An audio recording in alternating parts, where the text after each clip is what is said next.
لبیک یا رسول اللہ، لبیک یا حبیب اللہ۔ عشق محمد میں یہ جان جاتی ہے جائے، عشق محمد میں یہ جان جاتی ہے جائے، آنچ مگر ناموس رسالت پر نہ کبھی بھی آئے۔ اعوذ باللہ من الشیطان الرجیم، بسم اللہ الرحمن الرحیم، الحمد للہ رب العالمین، والصلاة والسلام علی سید الانبیاء والمرسلین، حبیب الہ العالمین ابی القاسم محمد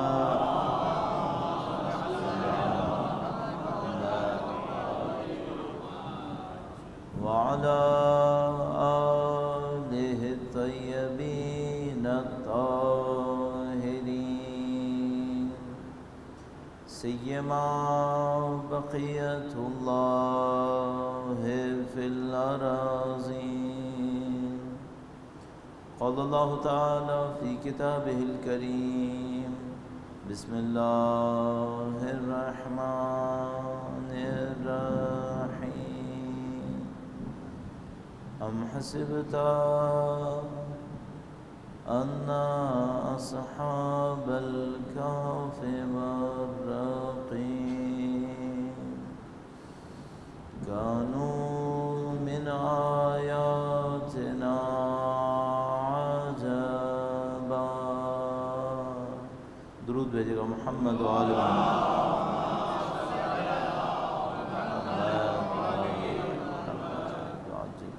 پروردگار عالم کا انتہائی شکر ہے، انتہائی احسان ہے، اس نے ہمیں اہل بیت اطہار علیہ السلام کی محبت نصیب فرمائی ہے،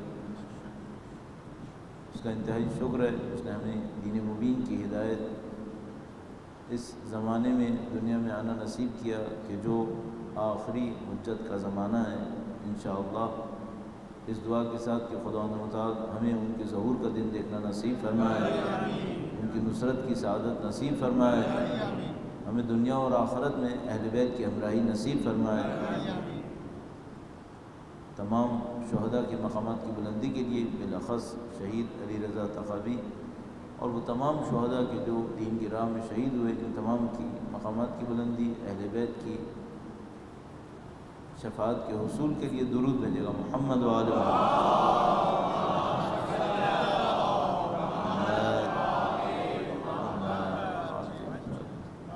ایک منتظمین کو اور زحمت دوں گا، اس کو ہی بند کر دے گا پلیز، ایک بار پھر درود بھیجے گا محمد و آل محمد۔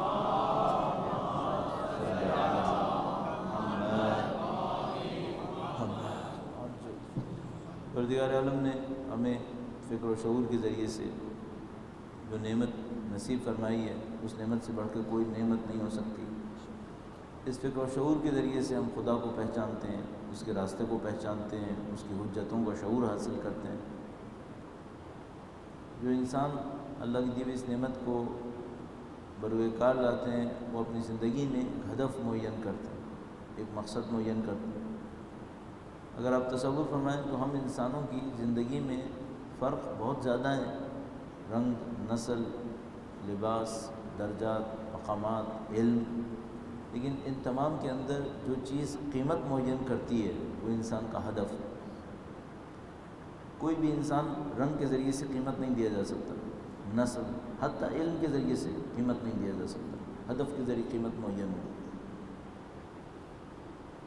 جو انسان کی زندگی کا ہدف ہوگا وہی اس کی قیمت بنتی چلی جائے گی، اور جب انسان کی زندگی کا ہدف بلند ہوتا ہے تو اس کے نتیجے کیا ہوتے ہیں انسان کی زندگی کے اوپر، وہ ہم سب کے سامنے واضح ہے۔ میں اسی ہدف اور مقصد کے عنوان سے چند نکات آپ کی خدمت میں عرض کروں گا، اور اس میں جو ہماری پہلی توجہ ہے وہ اس بات کے اوپر ہے کہ یہ جو کچھ ہم لوگ معاشرے کے اندر انجام دیتے ہیں اس کا ہدف کیا ہے، اس کا مقصد کیا ہے۔ تو چند نکات اس سلسلے میں عرض ہوں گے۔ ایک بار پھر درود بھیجے گا محمد و آل محمد۔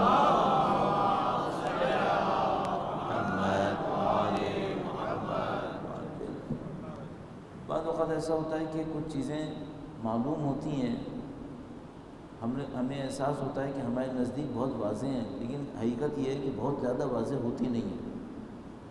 دین کے اندر ایسا بہت زیادہ ہوتا ہے۔ میں اس کی مثالوں میں آپ کا وقت نہیں لوں گا۔ مثال کے طور پر قربتاً اللہ مشہور ہے، ہم سب نے انجام دینا ہے، ہر روز کئی دفعہ کہنا ہے، لیکن کیا باریکی کے ساتھ پوری تفصیل کے ساتھ ہمیں معلوم ہے کہ قربت کا مطلب کیا ہے؟ اور اس کی بہت سادہ سی نشانی ہے، اس کے اوپر آپ کا میں کہہ رہا ہوں کہ وقت نہیں لوں گا، لیکن صرف سادہ سی نشانی یہ ہے کہ آپ نے ابھی تھوڑی دیر پہلے مغرب اور عشاء کی نماز پڑھی ہوگی۔ اگر آپ سے کوئی سوال کرے کہ اس نماز پڑھنے کے نتیجے میں جو قرب ملا ہے، کیا آپ نے اس کو احساس کیا ہے؟ یا مثلا 30 سال 40 سال میرے جیسا انسان 30 سال سے اوپر نماز پڑھ رہا ہو اور اس سے کوئی پوچھے کہ جو قرب آپ کو ملا ہے اس کو آپ نے کیسے احساس کیا؟ حسن آپ کے لیے یہ کیسے معین ہوا کہ قرب ملا ہے یا نہیں ملا؟ یہ کیسے پتہ چلا؟ اس کی نشانی کیا ہوگی؟ تو وہی لفظ جو میں اور آپ اصطلاح ہر روز کئی دفعہ کہہ رہے ہیں، قربتاً اللہ، قربتاً اللہ، اگر ہم سے کوئی تفصیل میں جائے، پوری باریکیوں کے ساتھ پوچھے، جس کو ہم لوگ کہتے ہیں کہ میتھمیٹیکل کلیریفیکیشن کے ساتھ، کہ یہ جیسے ریاضیات میں 2 + 2 4 ہوتے ہیں، یہ بتائیے قرب کا مطلب کیا ہے؟ حاصل ہوا یا نہیں ہوا ہے؟ 30 سال میں کتنا قرب حاصل کیا ہے؟ اگلے 10 سال اور عبادتیں کریں گے، کتنا قرب نصیب ہونے والا ہے؟ ہوگا یا نہیں ہوگا یہ ایک علیحدہ معاملہ ہے، لیکن کم سے کم یہ تو کلیئر ہونا چاہیے کہ کیا ہونے والا ہے۔ مثلا اگر آپ کوئی کاروبار کریں، 30 سال کاروبار کے بعد آپ سے پوچھے کاروبار میں فائدہ ہوا یا نقصان، اور آپ کہیں کہ مجھے 30 سال میں پتہ نہیں چلا کہ فائدہ ہوا یا نقصان، یہ کوئی نہیں سنے گا ہم سے، یہ قابل قبول نہیں ہوگا۔ اسی طرح قرب کا معاملہ بھی میں ہی سوچ رہا ہوں۔ یہ صرف ایک مثال ہے۔ اب اس مثال سے گزرتے ہوئے یہ جو ہم لوگ معاشرے میں مختلف کام انجام دے رہے ہیں، مثلا ہمارے جیسا طالب علم مثال کے طور پر مجلسیں پڑھ رہا ہے، درس دے رہا ہے، یا مختلف کام کرنے کی کوشش کر رہا ہے، ہمارا ہدف کیا ہے؟ ہمارا مقصد کیا ہے؟ تو ہم بہت سادہ سا ایک جواب دے سکتے ہیں، وہ یہ کہ ہم جو کچھ کر رہے ہیں وہ نصرت امام کے لیے کر رہے ہیں۔ ان کی ذات پر درود بھیجے گا محمد و آل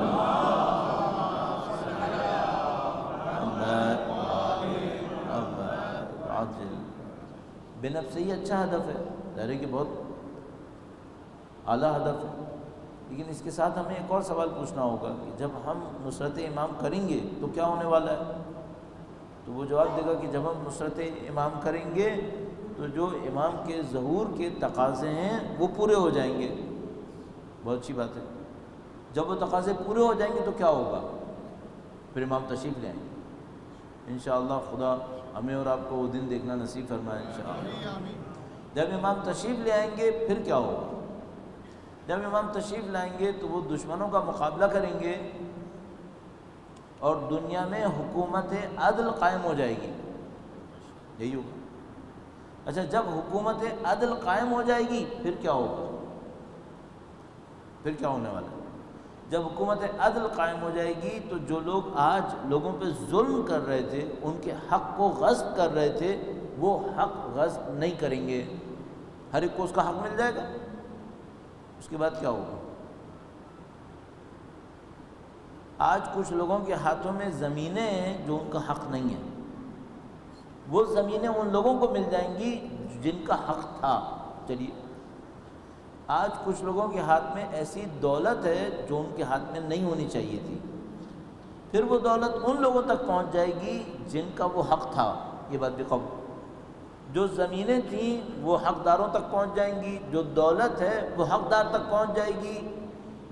آج کچھ لوگ مشہور ہیں جن کو مشہور نہیں ہونا چاہیے تھا، کل نظام عدل ہوگا وہ مشہور ہوں گے جن کو مشہور ہونا چاہیے تھا۔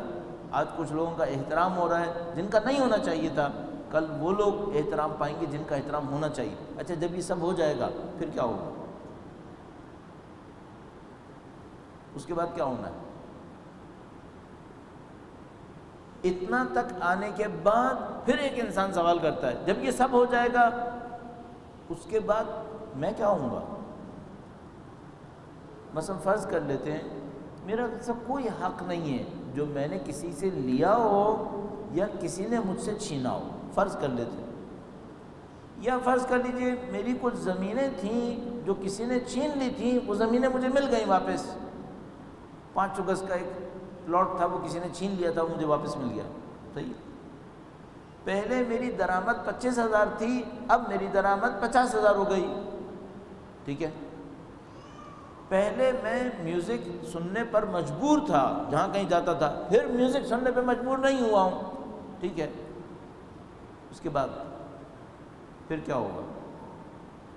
جب یہ سب کچھ ہو جائے گا، نظام عدل بن جائے گا، اس کے بعد کوئی ہدف ہوگا یا یہیں پہ معاملہ ختم؟ تو ہم کہتے ہیں نہیں، اس کے بعد پھر اصلی کام شروع ہوگا۔ وہ اصلی کام کیا ہوگا؟ پھر لوگ تزکیہ نفس کریں گے، خدا کی طرف جائیں گے۔ کیوں؟ اصل ہدف تو یہی ہے، یہ جو نظام بھی تشکیل پائے گا اس کا ہدف بھی یہی ہے کہ بھئی یہ جو مثلا حکومت عدل تشکیل پائے گی، لوگوں کو ان کا حق مل جائے گا۔ یہ کیوں ہوگا؟ یہ اس لیے ہوگا کہ جب لوگ ظلم کے نظام میں رہ رہے ہوتے ہیں تو وہ خدا کی طرف توجہ کرنے اور بڑھنے میں رکاوٹیں پاتے ہیں۔ جب عدل کا نظام آتا ہے اور معاشرے میں عدل ہوتا ہے تو عدل لوگوں کی طبیعت کے مطابق ہوتا ہے، اور اپنی طبیعت کے مطابق ہونے کی وجہ سے لوگ زیادہ آسانی سے خدا کی طرف بڑھ پاتے ہیں۔ اصل ہدف پھر کیا ہوگا؟ اصل ہدف یہ ہوگا کہ لوگ خدا کی طرف بڑھیں گے، تزکیہ نفس کریں گے، یہ اصلی ہدف ہوا۔ اب ایک سوال ہے میرا، اگر کوئی یہ کہے کہ میں امام کی نصرت کے لیے پوری زندگی لگا رہا ہوں اور خود اس نے تزکیہ نفس نہ کیا ہو، خود وہ خدا کی طرف نہ بڑھا ہو، کیا یہ دعویٰ قبول ہوگا؟ بھئی جب امام تشریف لے آئیں گے تب بھی یہ ہونا ہے، جب امام تمام دشمنوں کا خاتمہ کر لیں گے انشاءاللہ، تمام دنیا کے اوپر حکومت عدل قائم ہو جائے گی، تب کیا ہونا ہے؟ تب یہ نہیں ہونا ہے کہ پہلے میرا پیٹ خالی تھا اب پیٹ بھر جائے گا، پہلے میرے پاس رقبہ کم تھا اب میرا رقبہ زیادہ ہو جائے گا، پہلے میری دولت کم تھی اب دولت بڑھ جائے گی۔ اس کے لیے امام نے بنیادی طور پر اس کے لیے محنت نہیں ہو رہی ہے، اس سے کیا فرق ہونا ہے؟ اصل محنت اس پہ ہو رہی ہے کہ لوگوں کو معاش کے ظلم میں، سیاست کے ظلم میں، ثقافت کے ظلم میں مبتلا کر کے شیطان خدا کی طرف بڑھنے سے روک لیتا ہے۔ اصل مسئلہ یہ ہے۔ خدا تعالیٰ پورے قرآن کریم کے اندر بار بار ہمیں یاد دلاتا ہے کہ دیکھو تمہارا جو اصلی دشمن ہے وہ شیطان ہے۔ اب چاہے بیچ میں کوئی بھی آئے، بنی امیہ آئے یا شیطان کے اہل کار بن کر مثلا آج کے زمانے میں امریکہ ہے یا اسرائیل ہے، یہ سب آتے ہیں، یہ کیا کر رہے ہوتے ہیں؟ مثال کے طور پر امریکہ کا نظام آئے گا، ظلم کا نظام آئے گا، وہ لوگوں کو معاش کی چکی میں پیس دیں گے تاکہ یہ لوگ کولیوں کے بیل بنے رہیں، صبح سے شام تک معاش کے لیے گھومتے رہیں۔ آخر میں جا کے کیا ہوگا؟ آخر میں یہ ہوگا کہ ظلم کا شکار ہو جائیں گے، یہ خدا کی طرف توجہ ہی نہیں دے پائیں گے۔ تمام ظلم کا مقصد یہ ہے کہ خدا سے دور کرنا، کیونکہ ظلم کے پیچھے جو کچھ ہے وہ شیطان ہے، اس کا مقصد خدا سے دور کرنا ہے۔ اچھا اگر کوئی یہ دعویٰ کرے کہ میں امام کی نصرت کے لیے کام کر رہا ہوں، صبح سے شام کر دیتا ہوں میں امام کی نصرت کے لیے، اور وہ تزکیہ نفس نہ کر رہا ہوں، خدا پہ توجہ نہ دے رہا ہوں، تو کیا یہ دعویٰ قبول ہو جائے گا؟ میں آپ کو طالب علم ہونے کے ناطے 30-32 سال ہو گئے مجھے بھی، گارنٹی سے عرض کر رہا ہوں کہ جو تزکیہ نفس نہ کر رہا ہو، خدا کا قرب حاصل نہ کر رہا ہو، چاہے 24 گھنٹے امام کی نصرت کے لیے کام کر رہا ہو، تو میں کہوں گا یہ خام خیالی ہے اس کی، یہ امام کی نصرت کے لیے کام نہیں کر رہا، یہ اپنے نفس کے لیے کر رہا ہے، یہ اپنی خواہشات کے لیے کر رہا ہے۔ اچھا اگر آپ یہ بات قبول کر لیں جو اب تک میں نے 10-15 منٹ لگا کر آپ کی خدمت میں عرض کی، تو پھر ہمیں اور آپ کو اپنے آپ سے ایک سوال کرنا ہوگا، یہ میں کیسے سمجھوں کہ میں شیطان کے دھوکے میں پھنس گیا ہوں یا واقعاً خدا کے راستے پر ہوں، یہ میں کیسے سمجھوں؟ اب دیکھیں اس کی تشریح کے لیے میں ایک دو جملے آپ کی خدمت میں عرض کروں گا. درود بھیجے گا محمد و آل محمد.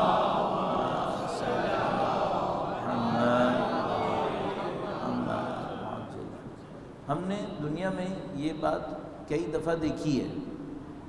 آپ تھوڑا سا دنیا میں گھوم لیجئے تو آپ کو یہ یقیناً نظر آئے گا کہ وہ ماں باپ کے جو ساری زندگی اہل بیت کا نام لے رہے تھے ان کے بچے اب مسلمان بھی نہیں ہیں. یہ ہم نے کئی دفعہ دیکھ لیا ہے. یعنی مجھے اس معاملے میں جو سب سے بڑا واقعہ نظر آتا ہے وہ ایک خاندان کا یاد آتا ہے. امریکہ کی ایک ریاست کے اندر، میں زیادہ تفصیل نہیں بتاؤں گا، ظاہر اچھا نہیں، کسی کا ذاتی معاملہ ہے، لیکن انہوں نے یہ بتایا کہ مولانا ہم نے اتنا اپنے آپ کو دین کے اندر رکھا تھا کہ ہم اپنے علاقے میں جب تک کوئی سینٹر نہیں بنا تھا تو ہمارے ہی گھر میں سب کچھ ہوتا تھا. انہوں نے کہا کہ ہم نے بچپن سے بچوں کو یہ سکھایا کہ بیٹا روزہ 1 مہینہ واجب نہیں ہے، 3 مہینہ ہے. انہوں نے کہا کہ ہمیں یاد نہیں کہ ہم نے اپنی زندگی میں 3 مہینے سے کم روزہ رکھا ہو. انہوں نے کہا کہ یہ خاتون خانہ مجھے بتا رہی تھیں، ضعیفہ تھیں، انہوں نے کہا کہ مجھے یاد نہیں کہ ہم نے اپنی زندگی میں کتنی دفعہ نماز شب نہیں پڑھی. گنی چنی کچھ دن ہوں گے جب ہم نے نماز شب نہیں پڑھی ہوں. کوئی ولادت کا موقع ہو، شہادت کا موقع ہو، جو بھی پروگرام ہوتا تھا ہمارے یہیں ہوتا تھا، جب تک کہ سینٹرز نہیں بنے اس اسٹیٹ کے اندر. میں نام نہیں لینا چاہ رہا. کہا انہوں نے مولانا یہ سارے کام ہو گئے، ہمارے اتنے بچے ہیں، ظاہر ہے کہ میں عدد بھی چھپانا چاہ رہا ہوں، اتنے بچے ہیں ایک بھی مسلمان نہیں ہے، ایک بھی مسلمان نہیں ہے.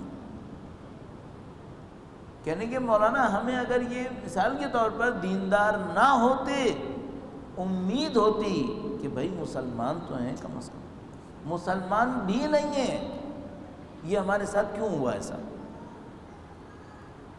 بھئی ہمارے ساتھ کیسا ہوا؟ اچھا اب ہمیں اور آپ کو ایک بات پتہ ہے، یہ جو کچھ ہوا اس کے اپنے اسباب ہیں، اس کے اپنے عوامل ہیں جس کے اوپر ابھی ہم گفتگو نہیں کریں گے. یہ فینومینا، یہ جو ظواہر میں پیش آتا ہے، یہ زیادہ تر یہاں نہیں ہوتا، یہ ہوتا ہے ملک سے باہر. پاکستان سے باہر زیادہ تر ایسا ہوتا ہے، یہاں پر بحمدللہ رب العالمین ایسا نہیں ہوگا. لیکن میں ایک سوال پوچھنا چاہوں گا، ایسا تو نہیں ہوگا تو کیا شیطان باقی چھوڑ دے گا؟ یہ تو نہیں ہوگا انشاءاللہ. نعوذ باللہ تعالیٰ جو ان کے ساتھ بہت برا ہوا، اتنا برا تو یہاں نہیں ہوگا انشاءاللہ تعالیٰ. لیکن شیطان چھوڑ دے گا. وہاں اس کا یہ موقع چلا، اس نے کر لیا. اچھا یہاں پہ تو یہ ہونا ہی نہیں ہے. انشاءاللہ اس نسل کو دیکھتے ہوئے کم سے کم ابھی یہ سکون ہے کہ ایسا نہیں ہوگا. صحیح ہے، لیکن شیطان چھوڑ دے گا؟ نہیں، شیطان وہ تو نہیں کروا سکتا یہاں پہ، تو کیا کروائے گا؟ اس سے کم کچھ اور سوچ لیجئے، وہ کروا لے گا. وہ نہیں کروا سکتا، یہاں پہ معاشرہ کچھ اور ہے، اس سے کم کروا دے گا. اچھا اس سے کم ہو رہا ہے یا نہیں ہو رہا ہے؟ ہاں اس سے کم تو ہو رہا ہے، اس سے کم تو ہو رہا ہے.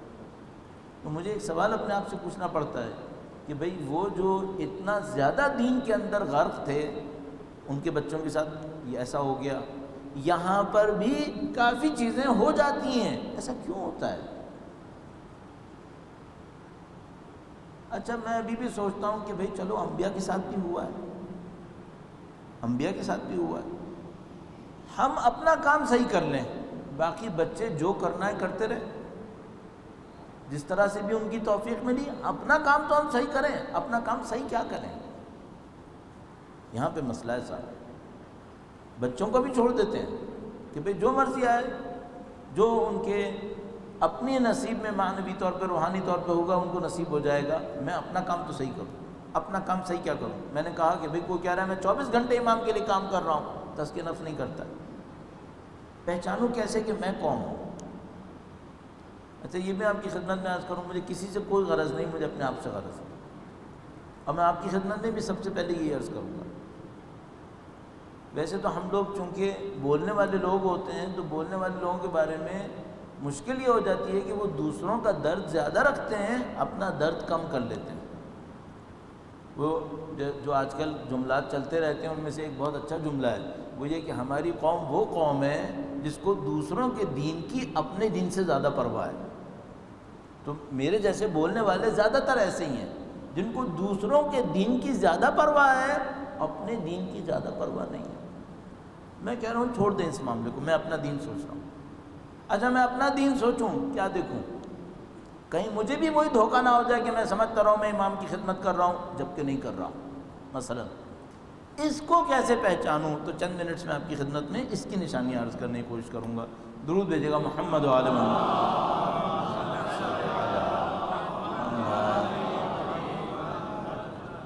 اب میرے جیسے طالب علم کو ایک بات بہت اچھی طرح پتہ ہے، وہ یہ کہ شیطان کا دھوکہ اگر اتنا سادہ ہوتا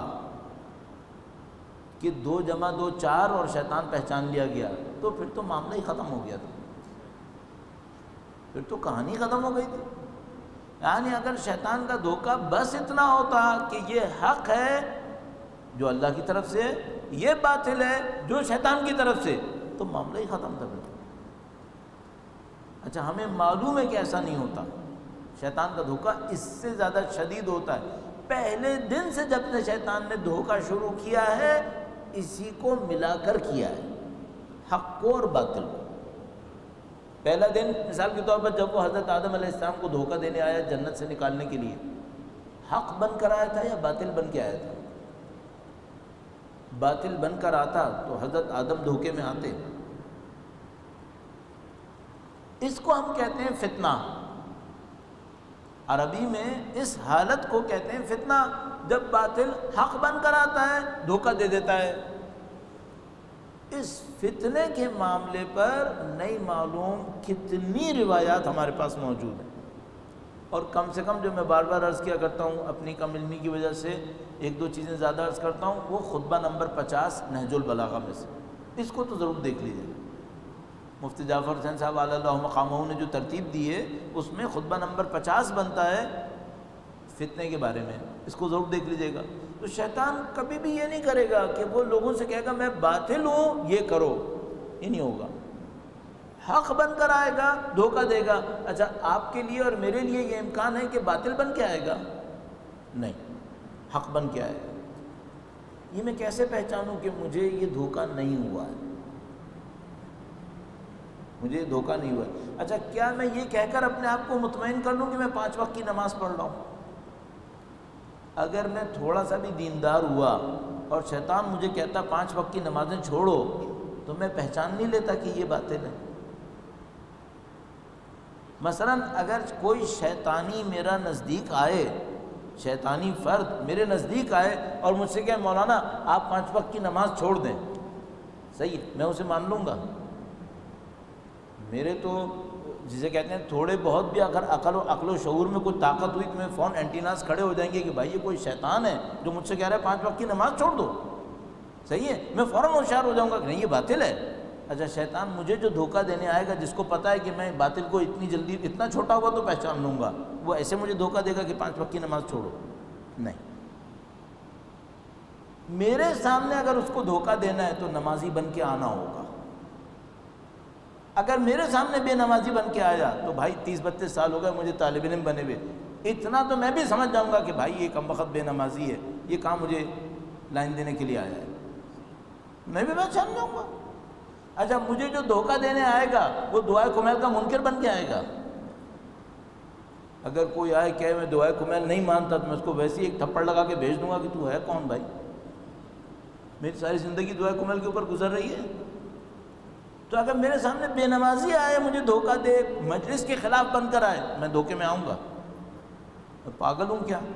ساری زندگی میں نے میرے باپ نے گزار دی مجلسیں کرتے ہوئے، اب میں بے مجلسی کے سامنے کھڑا ہو جاؤں گا، تسلیم ہو جاؤں گا؟ نہیں ہوں گا ایسا انشاءاللہ۔ ابھی تک کے حالات کو دیکھتے ہوئے تو یہی کہہ رہا ہوں، بے نمازی مجھے دھوکہ نہیں دے پائے گا۔ دعا کے خلاف بولنے والا، قرآن کریم کے خلاف بولنے والا، مجلس عزاداری کے خلاف بولنے والا مجھے دھوکہ نہیں دے سکے گا۔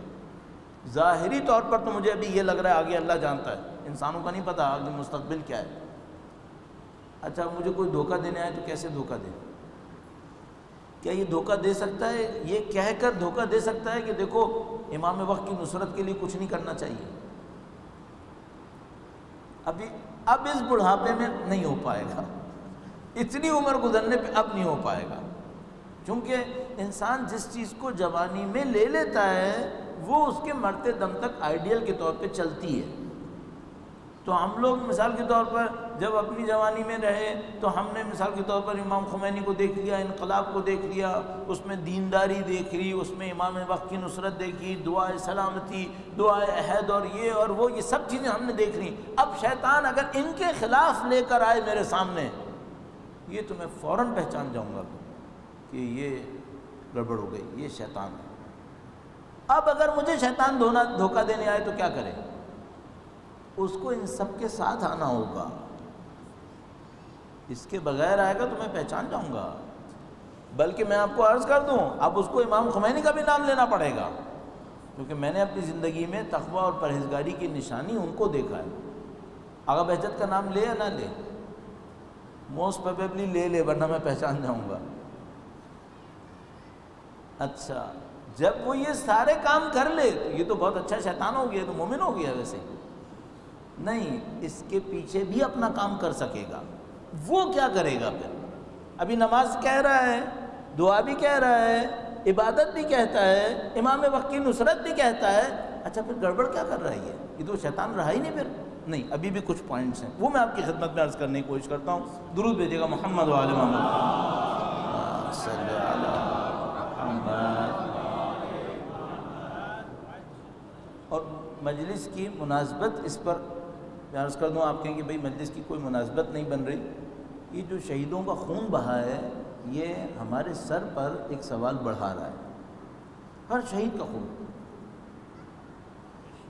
کہ بھئی ہم دین کے نام پہ مر گئے، ہم نے جان دے دی، یہ بتاؤ تم نے دین کے نام پہ کیا کیا ہے؟ الحمدللہ رب العالمین ہماری قوم نے بہت سخت وقت گزار لیا، جسمانی طور پر اتنا سخت وقت مستقبل قریب میں نہیں آئے گا انشاءاللہ۔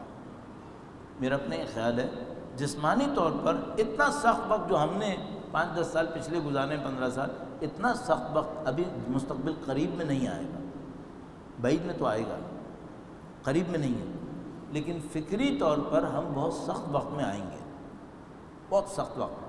میں اس کو چھوڑ دیتا ہوں، اس کی ڈیٹیلز میں نہیں جاؤں۔ تو یہ جو شہداء ہیں ان کا خون ہم سے کچھ چیزیں طلب کرتا ہے۔ وہ طلب کیا کرتا ہے؟ وہ یہ کہ چلو ہم نے جان دی، تم صرف ایک کام کر لو، تم مکتب کے راستے پہ رہو، بس۔ میں یہ نہیں کہہ رہا مکتب کے لیے جان دے دو، نہیں، یہ بھی نہیں کرو، اتنا کر لو دین کے راستے پر رہو، بس اتنا کر لو۔ تو اب وہ جو شیطان میرے سامنے ان تمام چیزوں کے ساتھ آئے گا، وہ مجھے کہاں پہ بہکائے گا؟ تو اب یہاں پر میرے جیسا طالب علم یہ سوچتا ہے کہ دیکھو بھائی اب یہ بے نمازی تو نہیں بنا پائے گا، کچھ چیزوں پہ مجھ سے کمپرومائز کروانے کی کوشش کرے گا، میں ہوشیار ہوا تو پکڑ لوں گا۔ مثال کے طور پر 5 وقت کی نمازیں تو نہیں چھڑوا سکے گا، یہ امکان ہے کہ فجر کی چھڑوانے میں کامیاب ہو جائے، ہاں کافی لوگوں کے لیے یہ امکان ہے۔ ان کو کیا کہے گا؟ ان کو یہ کہے گا تم قضا کر کے پڑھ لو، قضا کر کے پڑھ لو، پڑھ تو لی نا بالآخر۔ 5 وقت کی چھڑوا لے گا؟ نہیں، 5 وقت کی نہیں چھڑوا پائے گا۔ اس کا ضمیر اتنا زیادہ اس کو جھنجھوڑے گا کہ شیطان کو یہ بعد میں بھگا دے گا۔ تو شیطان تو لمبی مدت کی حکمت عملی لے کے چلتا ہے نا، اس کو ایک دن تھوڑی دھوکہ دینا ہوتا ہے، اس کو تو ساری زندگی دھوکے میں رکھنا ہوتا ہے۔ تو وہ اتنی دشمنی نہیں کرتا کہ سامنے والا پہچان لے، تو اسے کیا کہے گا؟ 4 وقت صحیح وقت پہ پڑھ لو، 1 وقت اگر قضا کر بھی دی تو کیا ہوا، کر لو۔ اچھا وہ جو قضا کی ہے وہ بھی اتنا برا نہیں ہوا ہے، مثلا ظہر اثر میں پڑھ لینا، یہ کروائے گا یا نہیں کروائے گا؟ ہاں یہ کروائے گا۔ انصافاً بتائیے گا کروا رہا ہے یا نہیں کروا رہا ہے؟ معلوم ہے کروا رہا ہے۔ چلیے ٹھیک ہے، یہ ایک ہو گیا۔ عبادتوں کی بات کر رہا ہوں، ابھی میں اور آگے جاؤں گا، تھوڑا سا آپ کا وقت لوں گا، میرے پاس ابھی 15-20 منٹ اور ہیں تو میں اس کو استعمال کروں گا۔ درود بھیجے گا محمد و آل محمد۔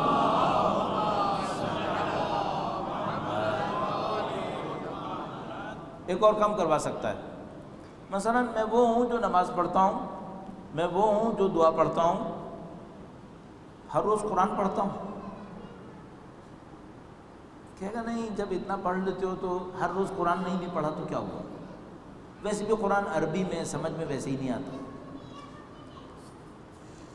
اچھا وہ جو اللہ کے رسول نے کہا تھا انی تارکٌ فیکم الثقلین کتاب اللہ و عترتی، اس کا کیا ہوگا؟ ما ان تمسکتم بہما لن تضلوا ابدا، دونوں کو تمسک کرو. یہ کہاں تمسک کر رہا ہے؟ اتنے دھوکے میں کامیاب ہو جائے گا. کہ اگر نہیں تم اہل بیت کے ساتھ ہو نا، اگر قرآن نہیں بھی پڑھا تو کیا ہوا؟ اوور آل قرآن کے ساتھ ہو، اہل بیت نے بھی قرآن ہی سکھایا ہے. اگر اللہ کے رسول نے اس کو کافی سمجھا ہوتا تو ایک کو کیوں نہیں کہا؟ دو کو کیوں کہا تھا؟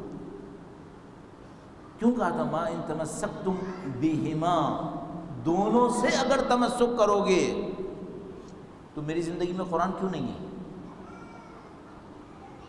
یہ شیطان کا کام کرنے کا پوائنٹ نہیں ہے کیا؟ کرے گا یا نہیں کرے گا؟ کرے گا. جس قوم کو قرآن کے دھوکے میں اہل بیت سے دور کرے اس کو قرآن کے ذریعے اہل بیت سے دور کرے گا. جس کو اہل بیت کے ذریعے قرآن سے دور کرے اس کو اس طرح کرے گا. اور اس کا کام کیا ہے؟ دونوں میں تفرقہ ڈالے. وہ یہ کرے گا یا نہیں کرے گا؟ بالکل کرے گا. رسول اللہ نے احساس کیا تھا یا نہیں کیا تھا؟ بالکل احساس کیا تھا. ہمیں وارننگ دی تھی یا نہیں دی تھی؟ قطعاً وارننگ دی تھی. پھر ہم سمجھ کیوں نہیں سکے؟ اس کو ہم کہتے ہیں فتنہ. اگر وہ آ کے ہم سے کہتا نا تم قرآن کے منکر بن جاؤ، کبھی بھی نہیں بنتے. عملاً اس نے ہمیں دور کر لیا اور ہم بھی نہیں پکڑ پائے. ابھی میں عبادتوں کی بات کر رہا ہوں صرف. تو مثلا عبادتوں میں 5 وقت کی نمازیں تو مجھ سے نہیں چھین سکے گا، 1 وقت کی تو چھین لے گا. تو وہ اپنی اسی کامیابی کو کہے گا چلو میں نے زمینہ تو بنا لیا، اگلی نسل کو 5 سے چھینوں گا.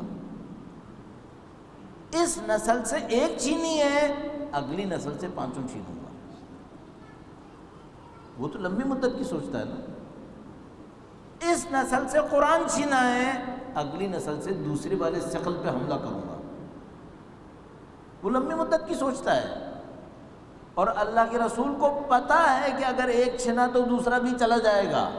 اس لیے رسول خدا کہہ رہے ہیں مجھے دونوں چاہیے، دونوں سے تمسک چاہیے. یہ شیطان کرے گا یا نہیں کرے گا؟ کرے گا. کر لیا یا نہیں کیا؟ کافی حد تک ہو گیا. اب میں آتا ہوں اعمال کی طرف. درود بھیجے گا محمد و آل محمد.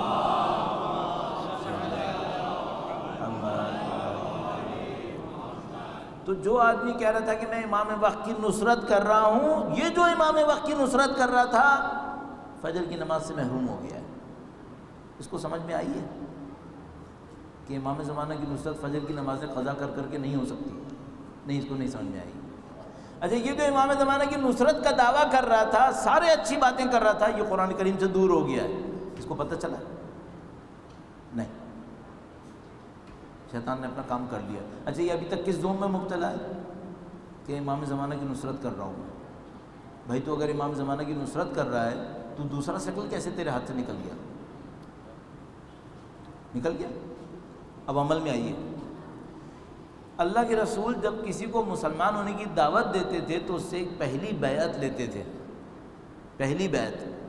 اچھا وہ جو پہلی بیعت تھی وہ کیا تھی؟ نہ اس میں قرآن تھا، کیونکہ ابھی قرآن تھوڑا تھوڑا سا نازل ہوا تھا.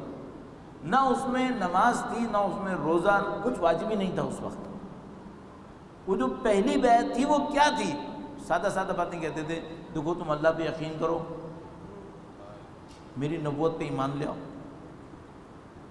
آج سے جھوٹ مت بولنا، مکاری مت کرنا، امانت میں خیانت نہیں کرنا، ہمسایوں کے حقوق کا خیال رکھنا. اللہ کے رسول پہلی بیعت میں یہ ساری باتیں کرتے تھے. آہستہ آہستہ دین کی تفصیلات آتی چلی گئیں، اللہ کے رسول لوگوں کو دین دیتے چلے گئے. اب ایک اور مشکل آ گئی. یہ جو امام زمانہ کی نصرت کا دعویٰ کر رہا ہے، اس نے اس پہلی بیعت پر عمل کرنے میں حق ادا کر رہا ہے. یہ مثلا سادہ سی ایک بات ہے اپنے جیسوں کے لیے عرض کر رہا ہوں، سب کے لیے عرض کر رہا ہوں، وہ یہ ہے کہ بھائی میں امام زمانے کی نصرت کر رہا ہوں، غلط بیانی تو نہیں کرتا، غلط بیانی تو نہیں کرتا۔ اچھا اگر غلط بیانی نہیں ہو رہی ہوتی تو ایک ہی واقعے کے اوپر 5 اوپینینز آنا ناممکن تھا، اور ہمیں معلوم ہے کہ ہیں، کوئی تو غلط بیانی کر رہا ہے نا۔ جو 5 اوپینینز آ رہی ہیں ان کی طرف سے آ رہی ہیں جو سب امام زمانے کی نصرت کے دعوے دار بھی ہیں۔ 5 تفاسیر کی بات نہیں کر رہا، تفاسیر تو 50 بھی آ سکتی ہیں، ایک ہی بات کے اوپر عینی رائے اگر 5 آ رہی ہوں، 2 بھی آ رہی ہوں، اس کا مطلب ہے قطعاً نہیں غلط ہے۔ تفاسیر کی بات نہیں کر رہا ہوں، تفاسیر 50 بھی آ سکتی ہیں، اس کا مطلب ہے غلط بیانی چل رہی ہے۔ اچھا جو کوئی تھوڑا سا بھی معاشرے کے اندر اٹھے بیٹھے، میں نام نہیں لینا چاہ رہا ہوں، ذرا سا بھی نام لیتا ہوں تو کچھ دوست خفا ہونے لگتے ہیں، کسی بھی ایسی سیٹ اپ کے اندر، سیٹ اپ اس لیے کہہ رہا ہوں کہ یہ کسی کے نام کا حصہ ہی نہیں ہوگا، ورنہ میں کہتا پارٹی، کہتا فلاں فلوں تو کسی کے نام میں آ جاتا، کسی بھی تھوڑے سے ہمارے معاشرتی مذہبی سیٹ اپ کا حصہ بنے تو فوراً ایک بات سمجھ جائے گا، غلط بیانی تو ہوتی ہے، غلط بیانی تو ہوتی ہے۔ معذرت کے ساتھ عرض کر رہا ہوں، آپ سے مدد کرنے کی کوئی ضرورت نہیں ہے، بہرحال آپ کا اور ہمارا مسئلہ ایک ہی ہے، وہ یہ ہے کہ میں نے یہاں تک بھی اپنے انہی کانوں سے عیناً ایسے دیندار لوگوں سے کہ جو امام کے علاوہ بات ہی شاید نہ کریں، یہ کہتے سنا ہے کہ مولانا سیاست میں تھوڑا بہت جھوٹ ہونا ہوتا ہے۔ اللہ شاہد ہے، ممبر پہ بیٹھا ہوں، یہ میں نے خود اپنے کانوں سے سنا ہے متدینین سے۔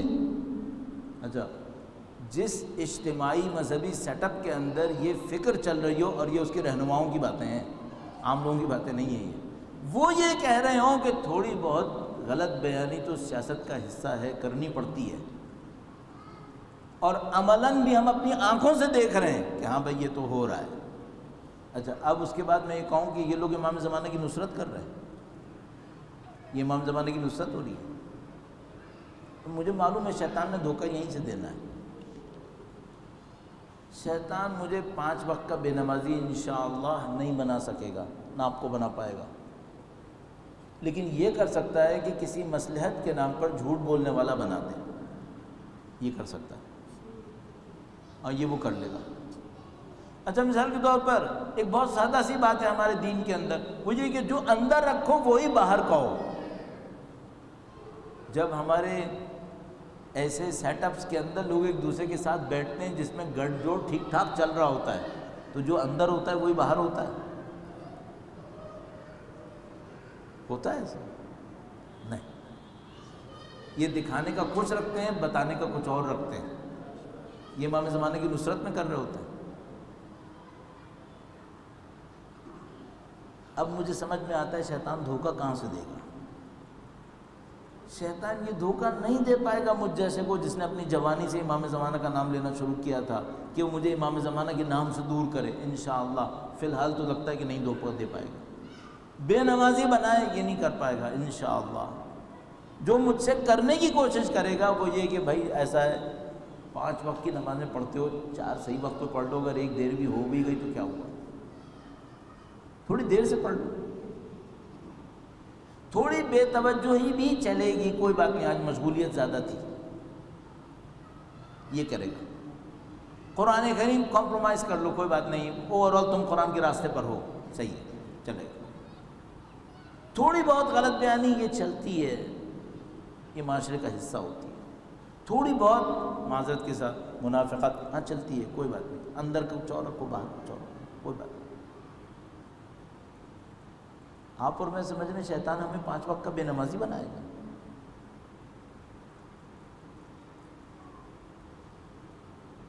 تھوڑا بہت کسی کا حق ادھر ادھر ہو بھی گیا، کوئی بات نہیں، یہ چل جائے گا۔ شیطان ہمارے ساتھ یہ کرے گا، مجھے تقریباً یقین ہے۔ اب میں اور آپ دیکھیں، تقریباً ایسا ہے کہ آپ میں سے کچھ لوگوں کو میں 20 سال سے اوپر سے دیکھ رہا ہوں اور مجھے آپ 20 سال کے قریب سے دیکھ رہے ہیں۔ اب ہم لوگوں کو بے نمازی نہیں بنا پائے گا انشاءاللہ، اب ہمیں یہ کرے گا۔ اور مجھے خطرہ یہ ہے کہ اس میں کامیاب ہے، جو خطرہ ہے مجھے اس میں کامیاب ہے۔ اچھا اگر خدا نہ کرے وہ اس میں کامیاب ہے تو ہم لوگ معاشرے کے اندر پرچم اسلام کا بول بالا کر پائیں گے؟ اصل امام زمانہ کی نصرت کر پائیں گے؟ پہلی وقت سے میں نے آپ سے کہا جب امام تشریف لے آئیں گے، حکومت عادل قائم ہو جائے گی، تب کیا ہوگا؟ تب بھی یہی ہوگا۔ کیا ہوگا؟ لوگ جھوٹ نہیں بولیں گے، اندر اور باہر مختلف نہیں رکھیں گے، امانت دار ہو جائیں گے، ایک دوسرے کے حقوق کا پاس کریں گے۔ اور ابھی اگر کوئی امام زمانہ کی نصرت کا نام لے اور یہ سب نہ کرے تو اس کا مطلب کیا ہے؟ یہ امام زمانہ کی نصرت کا نام لے رہا ہے صرف، یہ عمل میں نہیں کر پائے گا۔ یہ جو شہید ہے نا، ان کا خون ہمارے اوپر اس کا بوجھ بڑھا رہا ہے۔ یہ ہم سے مطالبہ کر رہا ہے کہ دیکھو ہوشیاری سے زندگی گزارو، یہ فتنوں کا دور ہے۔ ہم لوگ نظام کفر میں نہیں رہ رہے، جو کفر پہ ہم کفر کا حملہ ہم پہ ہوگا۔ وہ میں نے مثال آپ کو دے دی، وہ جو کفر کے نظام میں رہ رہے تھے نا، جو ظاہری اور کھلا بھی کفر تھا، ان کے اوپر اتنے کھلے کفر کا حملہ ہوتا ہے، ہم پہ اتنے کھلے کفر کا حملہ نہیں ہوتا، ہم پہ اس کا حملہ ہوتا ہے۔ اس حملے میں شیطان جیت رہا ہے۔ الحمدللہ رب العالمین، کئی محاذوں پہ ہم جیت رہے ہیں۔ میں اس کو مسلسل عرض کرتا ہوں، کئی دفعہ عرض کر چکا ہوں کہ بھائی 30 سال پہلے دعائے ندبہ نہیں تھی ہمارے اندر، اب ہے۔ 30-35 سال پہلے ہم دعائے سلامتی امام زمانہ نہیں جانتے تھے، اب جانتے ہیں۔ دعائے عہد خال خال کوئی جانتا تھا، اب الحمدللہ بچہ بچہ جانتا ہے۔ ان محاذوں پہ ہم جیتے ہیں، تو شیطان کیا اب ان محاذوں پہ ہرائے گا ہمیں؟ نہیں، شیطان کمپلیکیٹڈ ہے، شیطان بہت پیچیدہ نظام رکھتا ہے۔ تو اب میں اور آپ کیا کریں؟ بہت سادہ سا کام کریں۔ ہم اور آپ کیا کریں؟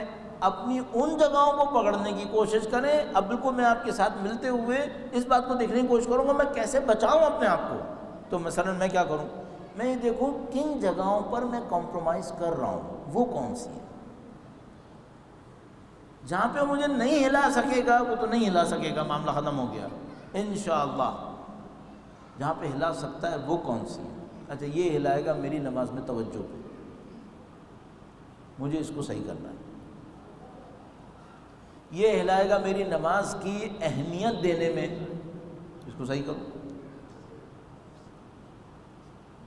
الحمدللہ رب العالمین، دسیوں روایات موجود ہیں جس میں ہمیں یہ بتایا نماز پڑھتے وقت کیا کرو، کیا سوچو، کیسے پڑھو۔ بس میں ایک دو پوائنٹس آپ کی خدمت میں، تاکہ باتیں ساری تھیوریٹیکل نہ ہوں، ایک دو عملی باتیں بھی ہوں۔ مثال کے طور پر اب آپ اور میں کوشش کرنا شروع کر دیں، وہ یہ کہ بھئی نماز کی کچھ مستحبات ہیں، نماز کی کچھ مستحبات ہیں۔ مثال کے طور پر ہاتھوں کو کیسا ہونا چاہیے؟ ہاتھوں کو مثلا کھلا ہوا نہیں ہونا چاہیے، جب آپ قیام میں کھڑے بند ہونا چاہیے، انگلیوں کو ایسا ہونا چاہیے۔ چلو ظاہر میں اسی کو پکڑنے کی کوشش کریں۔ ہاتھوں کو کہاں ہونا چاہیے قیام کے دوران؟ یہاں پہ ہونا چاہیے، زانوں پہ ہونا چاہیے، زانوں پہ ہونا چاہیے، کھلا ہونا چاہیے، بند ہونا چاہیے، بند ہونا چاہیے۔ جب تشہد پڑھیں تو کیسا ہونا چاہیے؟ جیسا ہونا چاہیے ویسے کرو۔ چھوٹی چھوٹی چیزوں میں گرفت کرو۔ پہلا سجدہ کروں تو کیا سوچوں، دوسرا سجدہ کروں تو کیا سوچوں، دونوں سجدوں کے درمیان استغفر اللہ کہتے وقت کیا سوچوں، پکڑے اسے، اہل بیت نے سکھایا سارا۔ ان جملوں کا مطلب کیا ہے؟ بحول اللہ وقوتہ اقوم واقعد، کیا مطلب ہے اس کا؟ آپ کہیں گے اللہ کی طاقت سے کھڑا ہوتا ہوں، اللہ کی طاقت سے بیٹھتا ہوں، کیا مطلب ہوا اس کا؟ میری زندگی پہ اس کا کیا اثر ہونا چاہیے؟ سمع اللہ لمن حمدہ، اللہ اس کی سنتا ہے جو اس کی حمد کرتا ہے، اس کا نماز سے کیا تعلق ہے؟ یہ رکوع کے بعد کیوں کہا گیا ہے؟ سوچیں اس میں۔ آپ کہیں گے بتاتے چلے جاؤ، نہیں میں نہیں بتاؤں گا، آپ اس کو علیحدہ سے سوچیں، اس کو سوچیں۔ یہ جو تشہد ہے یہ مجھ سے دن میں 5-5 دفعہ گواہی دلوائی جا رہی ہے، بلکہ 10-10 دفعہ، اس کا قیامت کے دن گواہی دینے سے کوئی تعلق ہے؟ جو قبر میں میرے منہ سے نکلنا ہے خدا میرا معبود ہے، کیا اس سے کوئی تعلق ہے اس کا؟ یہ لوگ کہہ رہے ہیں کہ ہاں ہے۔ جو یہاں تشہد توجہ سے پڑھے گا وہ اپنی قبر میں تشہد کہہ پائے گا، ورنہ تشہد اچھا نہیں کہہ پائے گا۔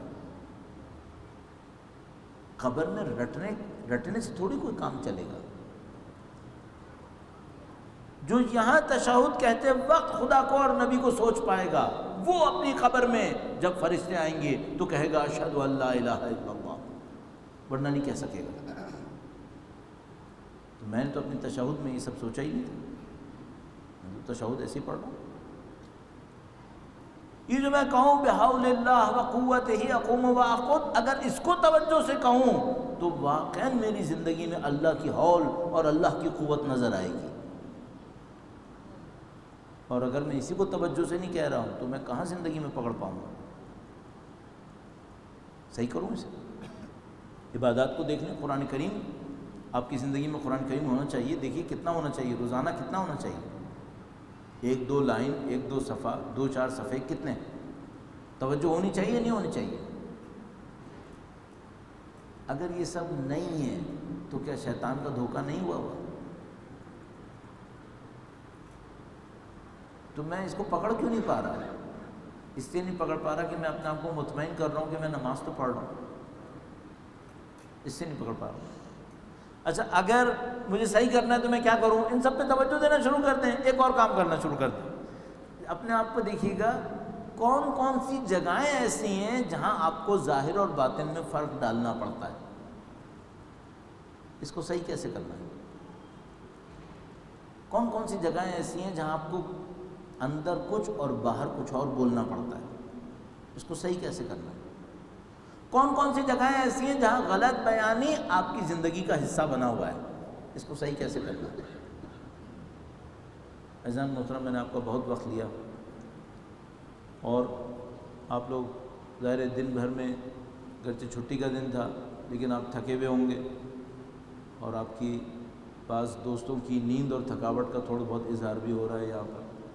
لیکن میں اپنے طور پہ سوچتا ہوں کہ ایسا کر لوں کہ مجھے یہ یاد رہے کہ مجھے زندگی میں کرنا کیا ہے، ورنہ میں بھول جاؤں گا. کچھ لوگوں کو شیطان معاش کے ذریعے بھلاتا ہے کہ انہوں نے کیا کرنا ہے، اور کچھ لوگوں کو شیطان دین کے ذریعے بھلاتا ہے کہ انہوں نے کیا کرنا ہے. دین کے ذریعے دین کا ایک حصہ مشغول کرتا ہے اور دوسرے حصے کو بھلوا دیتا ہے. آپ کو اور مجھے وہ حصہ پکڑنا پڑے گا جو رہ گیا ہے.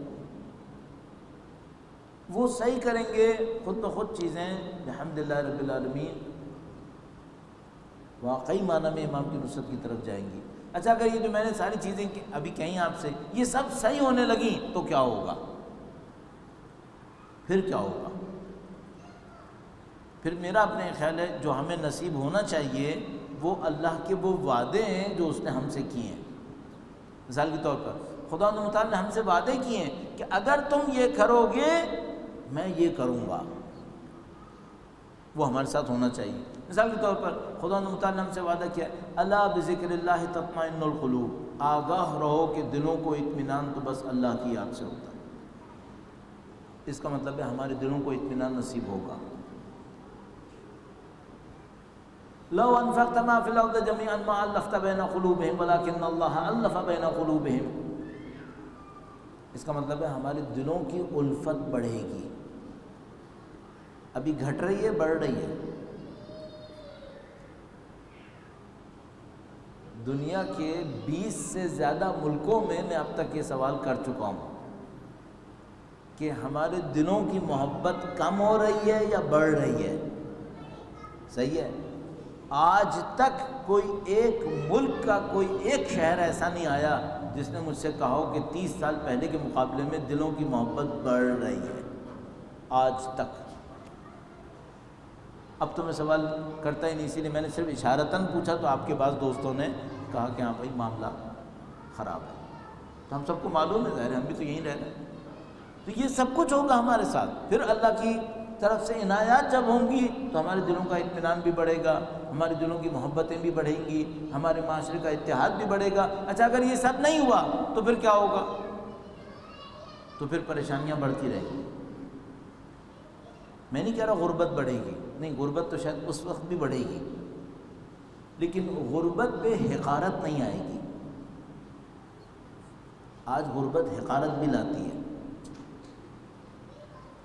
جب ایمان ہوتا ہے اور غربت ہوتی ہے تو حقارت نہیں آتی، جب بے ایمانی ہو اور غربت ہو تو غربت کے ساتھ حقارت بھی آتی ہے، تحقیر آتی ہے۔ یہ سب بہتر ہو جائے گا، اور آپ یقین فرمائیے اس کے سوا کوئی راستہ نہیں ہے، صرف ایک راستہ ہے۔ ہمیں یہ بنیادیں صحیح کرنی پڑیں گی جس کو ہم لوگ فنڈامنٹلز کہتے ہیں، خدا سے رابطہ، دیانت داری، اصولی دیانت داری۔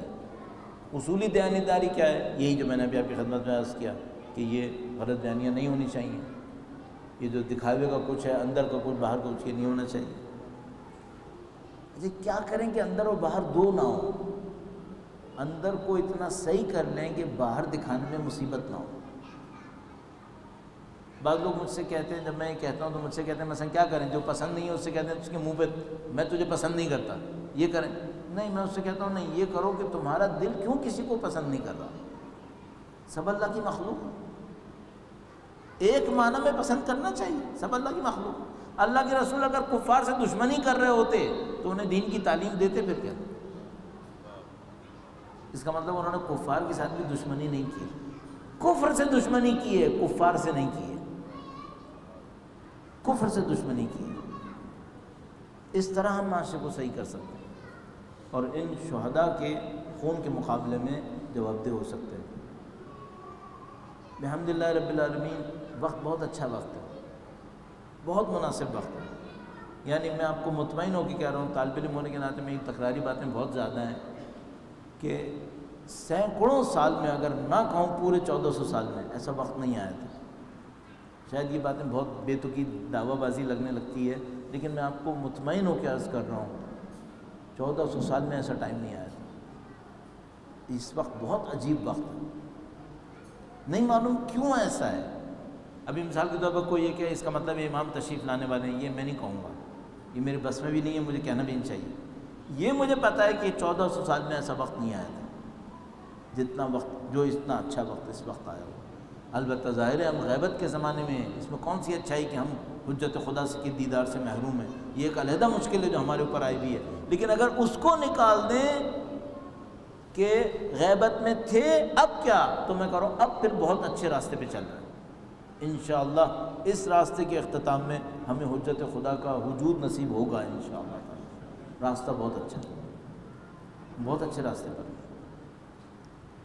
اور لیکن ہمارے امتحان بڑھتے چلے جا رہے ہیں۔ اور میں بہت سادہ سے بس ایک جملہ اور کہہ کے آپ کی زحمت تمام کروں، وہ یہ کہ جب انسان سادہ سی ڈرائیو کر رہا ہوتا ہے نا تو گاڑی کی خرابی پتہ نہیں چلتی، جب پہاڑیوں پہ لے کے جاتا ہے، پہاڑوں پہ لے کے جاتا ہے نا، پھر گاڑی کا پتہ چلتا ہے اس میں جان کتنی ہے۔ آپ اور میں چیلنج میں آئیں گے، چیلنج میں تھے بھی اور ابھی اور آئیں گے۔ ابھی ہم لوگوں کا چیلنج جسمانی تھا، یہ ختم ہو گیا انشاءاللہ۔ اب کوئی جسمانی خطرہ اتنی بڑی طاقت کا ہمارے سامنے نہیں آئے گا، اب آئے گا یہاں پر، اب صحیح ایمان کا خطرہ شروع ہوگا، اب امن و امان ہوگا، تھوڑا معاش کی ترقی بھی آئے گی، اس کے پیچھے ایمان کے خطرے سارے آئیں گے۔ اچھا، اس چیلنج کو کون جھیلے گا؟ جس کی گاڑی فٹ ہوگی، اور جس کی گاڑی ڈھیلی ہوگی اس کے لیے بہت بڑا مسئلہ ہے۔ تو آپ کو اور مجھے اپنے آپ کو بہت فٹ کرنا پڑے گا اس سے پہلے کہ ہم پہاڑ پہ پہنچ جائیں، بہت فٹ کرنا پڑے گا۔ فٹ کیسے کریں گے؟ یہی کر ایک سادہ سی بات کہوں، جس چیز کا پتہ ہے نا کہ یہ خدا کو پسند نہیں ہے، کم سے کم وہ نہیں کرو۔ باقی کیا یا نہیں کیا یہ علیحدہ معاملہ ہے، جس چیز کا پتہ ہے یہ خدا کو پسند نہیں ہے وہ نہیں کرو۔ مثلا پتہ ہے نا کہ جمعے کے دن ناخن کاٹنا اچھا ہے، جمعے کے دن کاٹ لو۔ اس چھوٹی سی بات میں خدا سے لڑنے کا کوئی فائدہ ہے؟ باقی کہانی آپ خود ہی سمجھ جائیں۔ جو پتہ ہے کہ خدا کو پسند نہیں ہے وہ کیوں کر رہے ہو؟ وہ کرو جو خدا کو پسند ہے، انشاءاللہ خدا نے متعال توفیقات میں اضافہ کرتا ہے۔ عزیزان محترم، ایک روایت کے مطابق آج کی شب ایک روایت کے مطابق جو ہمارے معاشرے کے اندر بہرحال کم قبول کی گئی ہے، لیکن بہرحال روایت کے مطابق شب شہادت بی بی زینب کبریٰ سلام اللہ علیہ واقع ہو رہی ہے۔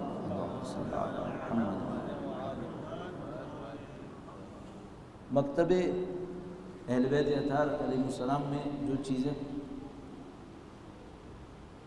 پوری دنیا کے سامنے فخر کا سبب بنیں گی وہ بہت زیادہ ہے۔ ہر چیز اچھی ہے، اس کی ہر چیز ایسی ہے جس پہ فخر کیا جا سکے، لیکن مکتب اہل بیت میں ایک چیپٹر ایسا ہے جس کی شبیہ بھی دوسرے مکاتب کے اندر نہیں ہے۔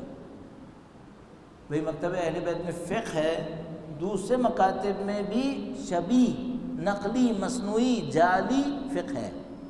میں نے بہت سخت لفظ کہہ دیا۔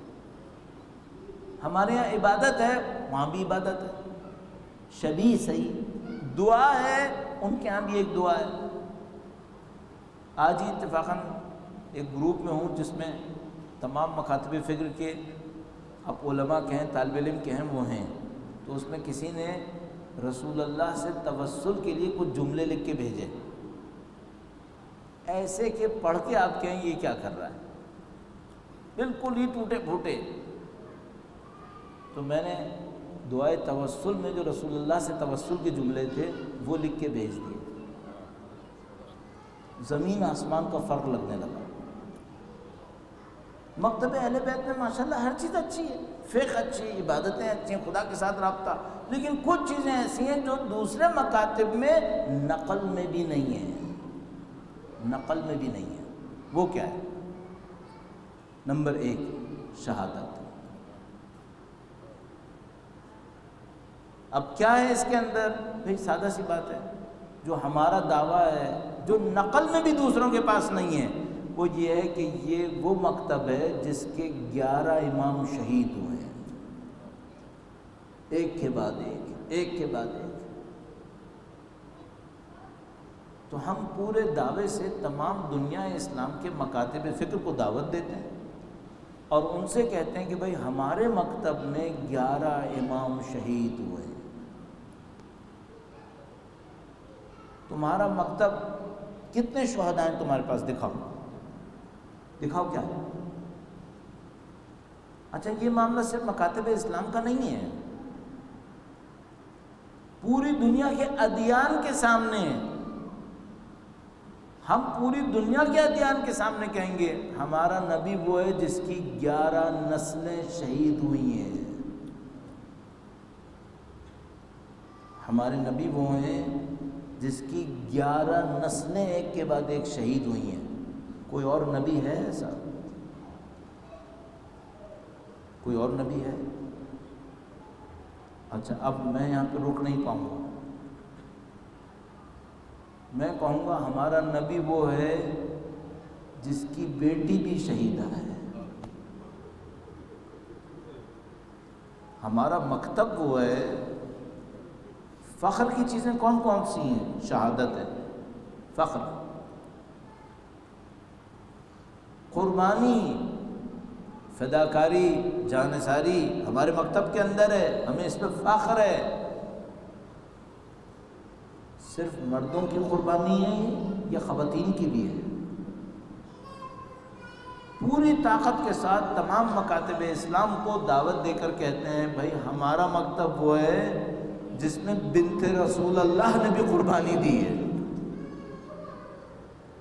بنت رسول اللہ نے بھی قربانی دی ہے۔ مکتب اہل بیت کے افتخارات میں سے ایک قربانی اور شہادت ہے۔ ان افتخارات کی عظمت اس مکتب کی خواتین کی قربانیاں ہیں۔ اس مکتب فکر میں جو خواتین نے قربانیاں دی ہیں، پہلے دن سے بی بی خدیجہ سلام اللہ علیہا، بی بی سیدہ سلام اللہ علیہا اور بی بی زینب کبریٰ سلام اللہ علیہا۔ اگر کوئی اہل بیت اطہار علیہ السلام کی صرف مخدرات کی قربانیوں کو جمع کرے اور ان کا جائزہ لینا شروع کرے، مکتب اہل بیت کے فخر کے لیے بہت ہے۔ میں آپ کا وقت انتہائی کم لیتے ہوئے اگر بی بی زینب سلام اللہ علیہا کے مصائب کو بیان کروں تو عزیزان محترم میں صرف 2 منظر آپ کی خدمت میں عرض کر پاؤں گا، صرف 2 منظر عرض کروں گا عاشور کے دن سے، اور اگر طاقت ہوئی تو تیسرا منظر عاشور کے اگلے دن سے۔ پہلا منظر وہ منظر جب بی بی زینب تلہ زینبیہ پر ہیں اور بھائی قربان ہو رہے ہیں۔ اگر کسی کو سمجھنا ہے کہ زینب کو مظلومہ کیوں کہتے ہیں تو بس اس منظر کو سوچے، بی بی زینب تلہ زینبیہ پر ہیں، بھائی قربان ہو رہا ہے، کس عالم میں زین العابدین کے پاس آ کر کہا کہ بھائی، یہ ایک منظر۔ عزیزو دوسرا منظر کون سا منظر کہوں؟ عاشور کے دن سے۔ تو عزیزو دوسرا منظر وہ کہوں گا جب سب لاشیں اٹھ گئے اور صرف حسین کا لاشا رہ گیا۔ ایک تلہ زینبیہ پر بی بی کی فریاد تھی شبر سے کہ اے شبر، کیا حسین ابن علی کو ذبح کرے گا؟ اور ایک بی بی زینب سلام اللہ علیہا کی فریاد تھی سید الشہداء کے تنہا لاشے کو دیکھتے ہوئے کہ بھیا دنیا میں سب کا کوئی وارث ہے، فاطمہ کے بیٹے تیرا کوئی وارث نہیں۔ یہ بی بی زینب کے مصائب کا دوسرا منظر۔ اور عزیزو اگر تیسرا منظر عاشور کے اگلے دن سے عرض کروں تو بس وہ منظر عرض کروں گا کہ حسین کے لاشے بے سر کے اوپر ایک بچی سر جھکائے بیٹھی ہے اور بی بی زینب قریب آئی ہیں اور بچی سے پوچھا ہے کہ تو نے اس لاشے کو کیسے پہچانا؟ اور اس مظلومہ بچی نے کہا کہ جب میں یہاں سے گزری تو لاشے میں سے آواز آئی الیہ الیہ یا بنیہ، اور بی بی زینب نے امام حسین کے لاشے کی مٹی کو اٹھایا، مدینے کا رخ کیا اور کہا ھذا حسین کا یا رسول اللہ، اے رسول خدا یہ آپ کا حسین ہے۔ الا لعنت اللہ علی القوم الظالمین وسيعلم الذين ظلموا أي منقلب ينقلبون۔ پروردگارہ تجھے واسطہ محمد و آل محمد کا اس قلیل کو اپنی بارگاہ میں قبول فرما۔ اے پاک پروردگار تجھے اس شہید مظلوم کا واسطہ اور سائر شہداء کی مظلومیت کا واسطہ ان سب کو شہداء کربلا کے ہمراہ محشور فرما۔ اے پاک پروردگار ان کی شہادتوں کے صدقے میں دین کو مزید عزت و سربلندی نصیب فرما۔ اے پاک پروردگار ان کی شہادتوں اور قربانیوں کے نتیجے میں وقت کے امام کے ظہور مبارک میں تعجیل فرما۔ خدایا تجھے واسطہ محمد و آل محمد کا ہمیں دنیا اور آخرت میں اہل بیت کی ہمراہی نصیب فرما۔ ہمارے زندوں اور مردوں کے گناہوں کی مغفرت فرما۔ اے خدایا تجھے واسطہ ان قربانیوں کا سید و سردار مولا اور آقا امام آخر الزماں کی ظہور مبارک میں تعجیل فرما۔ ان کے لشکر کی تعداد میں اضافہ فرما، ان کے دشمنوں کو نیست و نابود فرما، ہمیں ہماری نسلوں کو ان کے تابعداروں جانثاروں میں قرار فرما، ہماری زندگیوں کا اختتام شہادت کی موت قرار فرما۔ ربنا تقبل منا انک انت السمیع العلیم بجاہ محمد و آلہ الطاہرین۔ ایک سورہ فاتحہ شہید علی رضا تخوی اور تمام شہداء اسلام مرحومین کے لیے تلاوت فرمائیے۔